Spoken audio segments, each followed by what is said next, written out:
36 કિલોમીટરના પરિક્રમા રૂટ પર કાદવ કિચડ અને જોખમભરી સ્થિતિને જોતા લીલી પરિક્રમા રદ કરાઈ. વહીવટીતંત્ર અને સાધુ સંતોએ સર્વસંમતિથી નિર્ણય લીધો.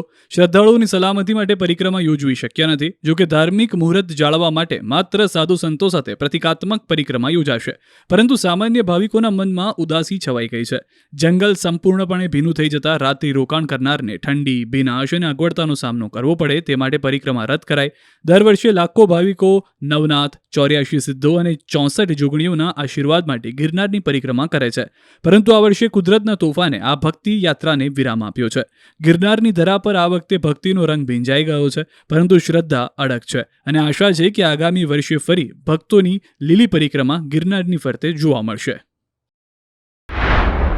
લોકોને કોઈ મુશ્કેલી ન સર્જે એટલા માટે એક સર્વગ્રાહી અને એક મૂલ્યાંકન કરી અને આપસી સહમતિથી, તમામની સહમતિ સાથે એવો એક નિર્ણય કરવામાં આવ્યો કે આપણે જે દર વર્ષે લીલી પરિક્રમા યોજીએ છીએ એવી રીતે પરિક્રમાનું આયોજન આ વર્ષે કરી શકાશે નહીં.